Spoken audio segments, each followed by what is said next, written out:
So you're thinking about making the jump to electric, but maybe a brand new EV isn't quite in the budget, or you're just looking for a solid deal. That's where the used electric car market comes in.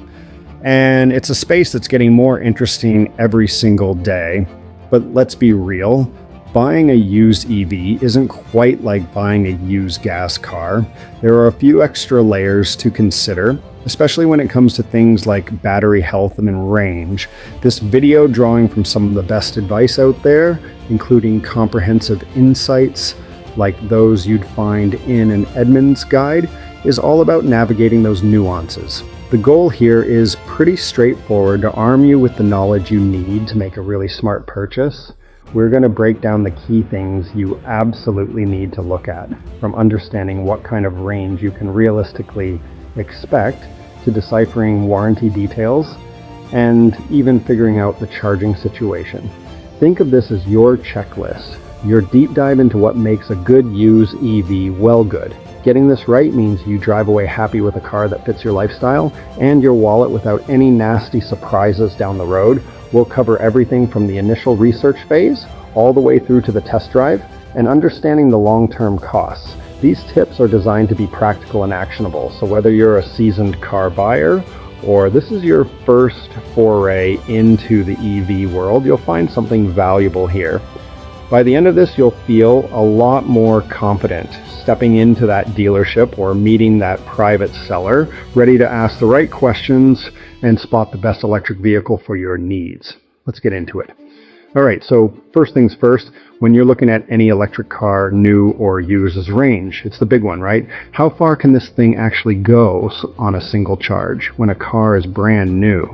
Manufacturers give you an EPA estimated range, and that's a decent starting point. But here's the thing with used EVs, that number might not be the full story anymore. We're talking about batteries that have seen some use, some charge cycles, and potentially some degradation. So understanding the real world range of the specific model and year you're considering is absolutely critical. Don't just glance at the original sticker, you need to dig a bit deeper than that. Think about how battery technology has evolved. Early EVs had different battery chemistries and management systems than what we see today. Plus, how a battery performs and degrades can be affected by a bunch of factors. Climate, extreme heat or cold can take a toll.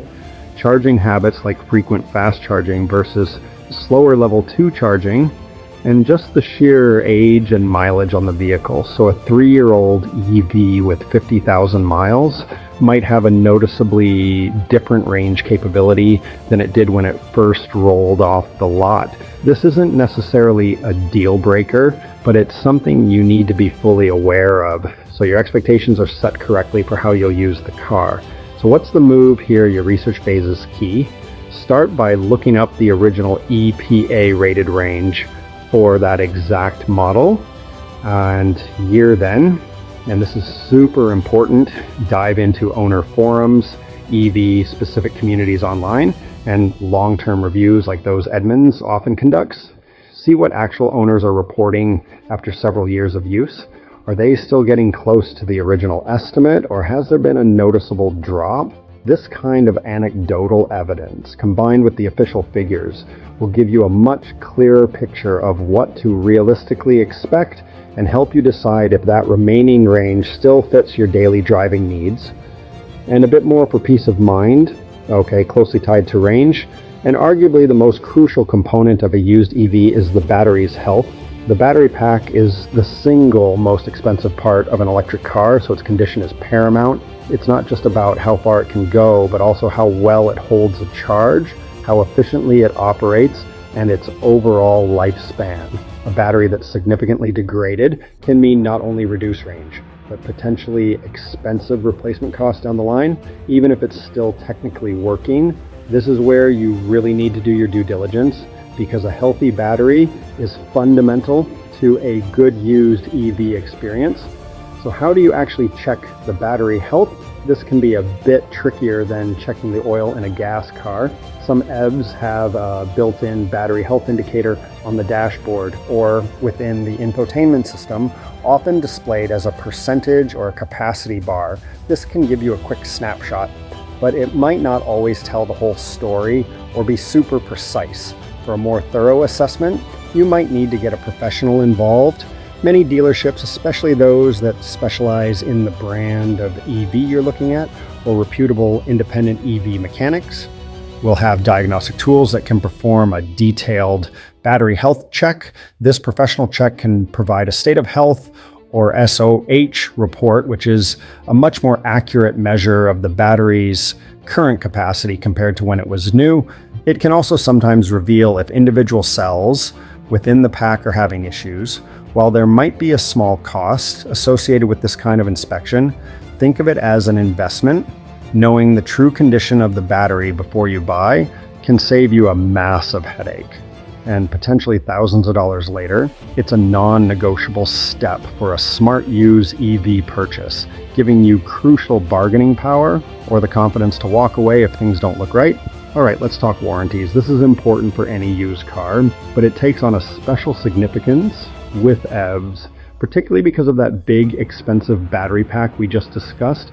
Most electric vehicles come with a separate, often longer warranty, specifically for the battery and drivetrain components, in addition to the standard bumper-to-bumper coverage. When you're buying used, the key question is, what, if anything, is still covered under that original manufacturer warranty?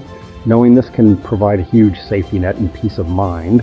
The first step is to find out the original warranty terms for the specific make, model, and year you're considering.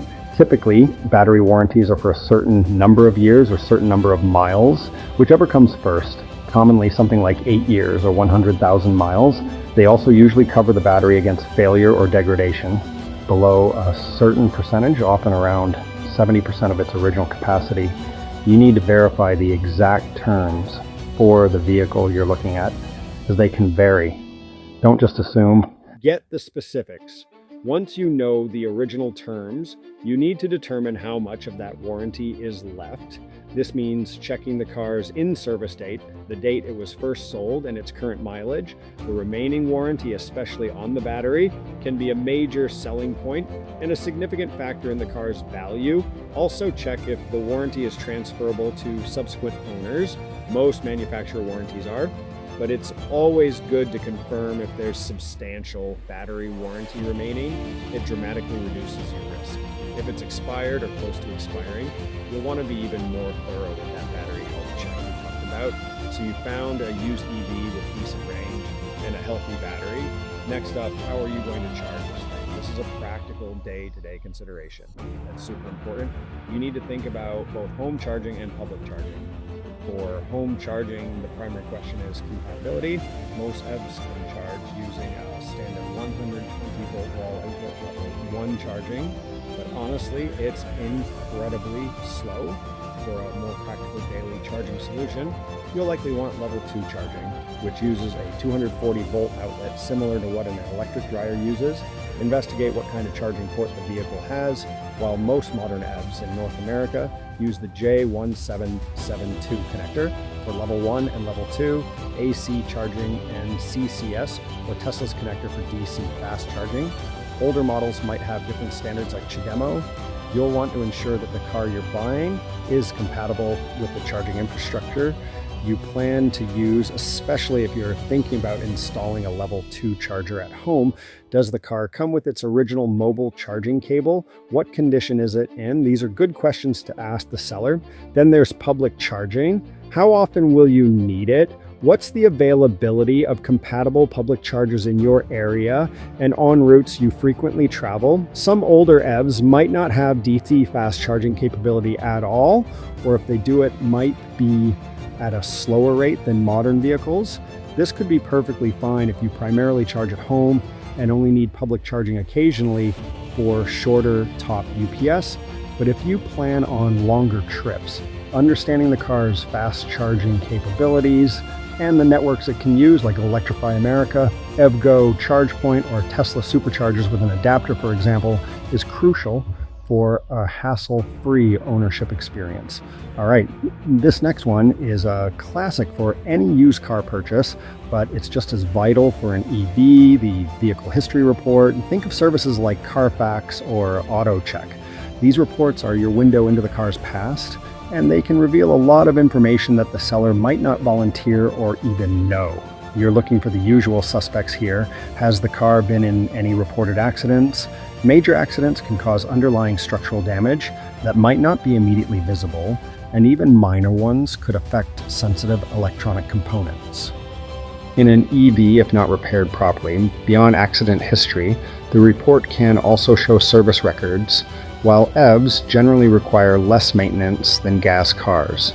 No oil changes, they still have service needs. Seeing a consistent service history, especially if it was done at a certified dealership or EV specialist, is a good sign it suggests the previous owner took care of the vehicle. For EVs, you might also look for any records related to battery checks, software updates, or recall work specific to the electric drivetrain. This can provide valuable context to the car's current condition. Finally, the vehicle history report will detail previous ownership. How many owners has it had?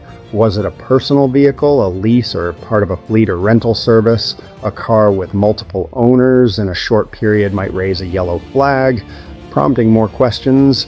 Understanding its past life can give you clues about how it was driven and maintained. Getting this report is a relatively small investment that can save you from buying a car with a hidden problematic history. Okay, you've done your homework. The reports look good. The battery seems healthy. Now it's time for the hands-on part, the test drive and a thorough inspection. This is where you get a real feel for the car. During the test drive, pay attention to how the EV accelerates. It should be smooth and instant. Listen for any unusual noises from the electric motor or drivetrain. EVs are generally very quiet, so strange whines, hums, or clunks could indicate an issue. Test the regenerative braking system. How does it feel? Does it engage smoothly? Many EVs allow you to adjust the level of regenerative braking, so try out the different settings if possible. Beyond the driving dynamics, this is also your chance to inspect EV-specific features. Check all the charging equipment if it comes with the car or the cables. In good condition, are there any signs of damage to the charging port itself? Test the infotainment system thoroughly, as it often controls many EV-specific functions, like climate preconditioning, charge scheduling, and energy monitoring. Make sure all the displays are working correctly with no dead pixels or flickering. If the car has unique features like one-pedal driving, make sure you understand how it works and that it functions as expected. And of course, don't forget the standard used car inspection points. Check the tires, brakes, lights, suspension, and the condition of the interior and exterior. Look for any signs of premature wear or neglect. If you're not mechanically inclined, or even if you are, consider getting a pre-purchase inspection, PPI, from a trusted mechanic, preferably one who has experience with electric vehicles. They can put it up on a lift and check for things you might miss, including looking for any signs of underbody damage, which could be critical if it impacted the battery housing. This comprehensive look is your final check before committing. All right, last but certainly not least, let's talk about the overall cost of ownership. The sticker price of the used EV is just one part of the equation. You need to consider potential incentives, lower running costs, and other financial factors that come with EV ownership, depending on where you live and the specific used EV you're considering. There might still be some tax credits or rebates available even for used electric cars. These policies change, so it's crucial to research the current federal, state, and even local incentives that could apply to your purchase. This could significantly lower your effective purchase price. Then there are the running costs. This is where EVs typically shine. Electricity is generally cheaper than gasoline on a per mile basis, so your fuel costs should be lower. Maintenance is another big one. EVs have far fewer moving parts than internal combustion engine cars.